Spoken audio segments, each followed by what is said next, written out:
No, that is not David Tua, listener. That is Carl Seumanutafa. Now, Carl said to me one time in training, we were talking about Tua, and he said, I wish I had his left hook. They are both Samoan. Carl was an interesting story. I wrote my book, Warrior of the Light, to talk about the pitfalls in the fight game and to ward young fighters off them, right?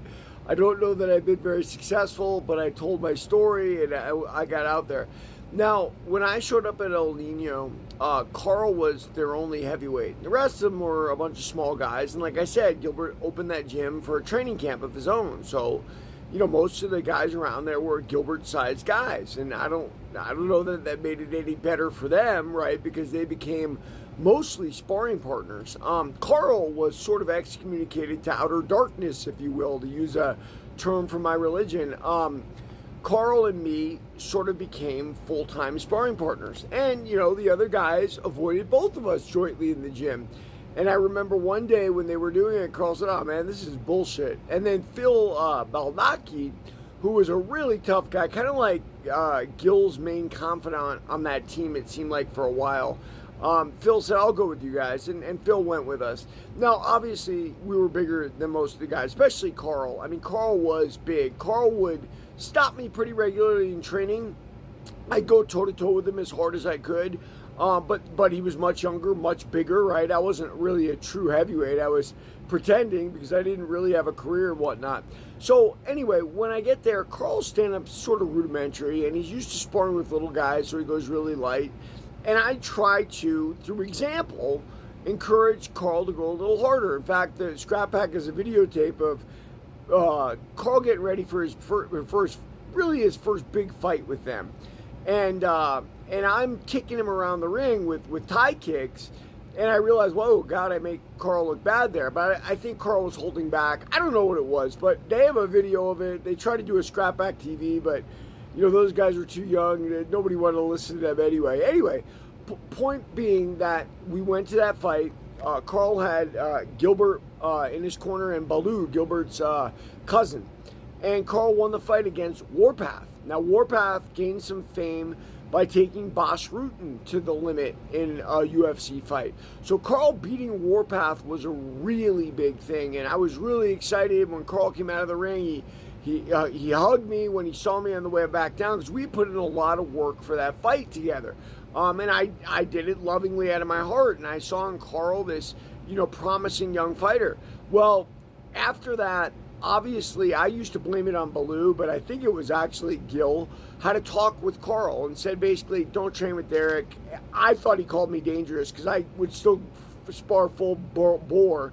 But I think Gil basically said I didn't know what I was doing, that I was a crazy old man, or whatever he said. It doesn't matter. Carl stopped training with me.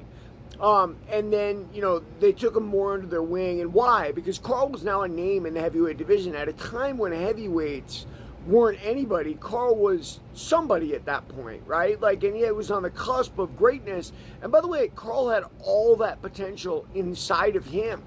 And so he was matched with a guy named Dave Huckabee. Now, ironically, sparring with me during Huckabee would have been perfect. Huckabee was a little older, wasn't quite my age, but he was older. They trained him however they wanted to train him. They hurt Carl in wrestling. I don't know, his hamstring or something before the Huckabee fight. And sure enough, he gets in the ring. He didn't spar with me at all for the Huckabee fight after sparring with me the entire time for Warpath. And he loses the fight. Go figure, right? He's sparring with a bunch of little guys. But what was it? Gilbert wanted to take control of Carl's career. Carl was on the cusp of the big time. And this is the type of manipulation. And I'm not saying Gilbert did it maliciously.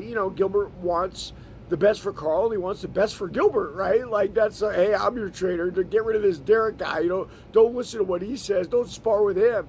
And it was very obvious because Carl stopped sparring with me entirely during that time period. So then Carl moves on, and he fell into the arms of Tariq Azim, the same scammer that scammed Jake Shields during that time. And how did he do that? Well, Carl was a full-time fighter, and he needed money to support his family. So he gave Carl a job training fighters at his gym in Power.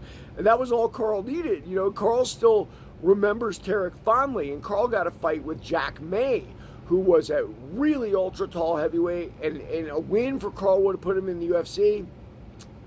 He got kicked in the head once by May, and Tarek wasn't really a kickboxer. Tarek, even though he had kickboxing fights, Tarek was more of a boxing type trainer. It's simpler, less to fake your way through. Anyway, Carl got stopped. The referee stopped it early. Carl's career is very much, in very many ways, like mine. I mean, obviously he got to much higher points, but he had a new sport that he was able to sort of do it through. So I guess my thing is, and Carl had some more steps after that, right? He went to Vegas. He left the scrapback. He told me himself he knew that they were never going to help him get anywhere and whatnot. He went to Vegas. He fought in Bellator. And then finally he got a fight with Matt Mitrione. And in the opening minute of the fight, he knocked Mitrione down. And Mitrione was out. If Carl had hammer-fisted him in the head, he'd have won the fight. Instead, Carl took his back because at heart, Carl's a grappler. He was a great high school wrestler and a jiu-jitsu guy. Mitrione came back and knocked Carl out shortly after that. But I want you to think about this. If Carl had stopped Mitrione, his next fight was Fedor. Fedor was not doing well. If he would have knocked out Fedor, Carl would have been a name everybody remembers. As it is, his record's something like, 13-16. And this isn't, Carl is a classic example of my warnings in Warrior of the Light. It's other people in the fight game, using their own motivations to move you and shake you around, people not believing in you, people discarding you and using you. I'm sure he doesn't see it that way. I had a time with Carl when he got very upset when I talked about a time I stopped him in El Nino. He said it never happened. And sure, we talked that night, and Carl realized he was wrong, that it had happened. And I talked later to one of the old sages that hung around the gym and was a trainer. His name was Tom Avona. And I said, Tom, what's up with that? Tom goes, look, man, Samoans have big families. They got to get along with each other, right? Because they're, very tribal. And so they got to figure out a way to get along. And you were not like a member of the tribe, right? That was Tarek Azim and Gilbert Melendez and Jake Shields. That was the tribe. You were just some freak outsider. So of course he's gonna, go along with the tribe and, act like, you never helped him or whatever.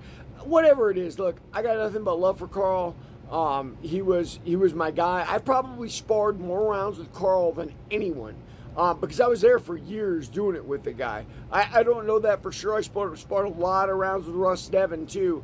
But it is what it is, man. I mean, I love him. I wish him the best. I know he's training people now at Parada Training Center in Vegas. I hope he's doing good. I hope his family's doing good. Nothing but love for Carl. Everybody, read my book, Warrior of the Light.